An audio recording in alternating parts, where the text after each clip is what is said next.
Hey everyone, I just wanted to come on here because I was talking to a friend the other day and they were telling me how there's times in life where we feel that it's harder for us to see God or feel his presence, or we feel like he's not talking to us. And then I told him, I said, this reminds me of the teaching that Tommy Tenney would taught a long time ago, and I'll never forget the teaching. And I loved it because Tommy Tenney would say that God would speak to him through his daughters.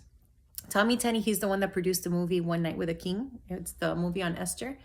So Tommy Tenney would say that, I'll give you examples of what the analogies he said. He said that one time he was on the airplane with his daughter, and his daughter was like, "Look, daddy, look down, look, daddy, small, tiny houses." And his father said, "No, baby girl, they're actually big houses. You just see them tiny because you're up in the air."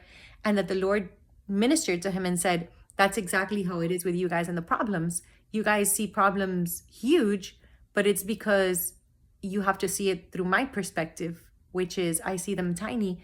He goes, "So when you worship me, you're able to see those problems little because you're able to, God is greater, right?" And then he said that another time he was in the elevator with his baby girl. They were holding hands, and the elevator door opened, and all of these people filled the elevator, and it was crowded. So his baby started, like the little girl started crying.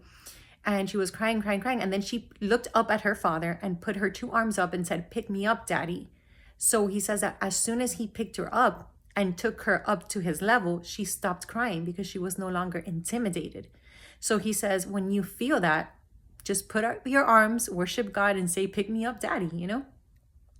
And then the third analogy or example that he gave is he was saying, when you're in school and throughout the semester or whatever, the teacher is teaching you on a specific subject, but then at the end of that semester, at the end of that subject, there's a test.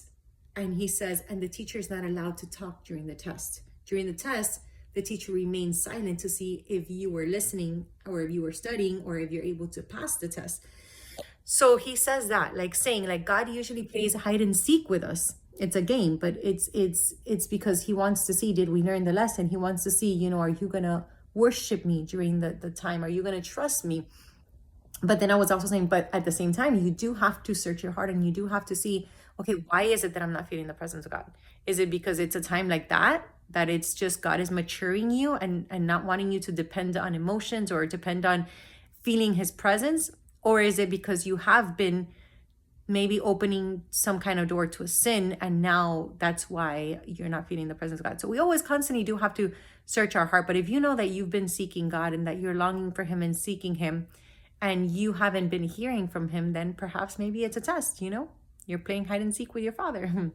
So I just wanted to put that out there because I thought about this today and I was like, maybe I should share this. Maybe someone needs to hear this. So I hope it ministers to someone. God bless you guys and have a nice day.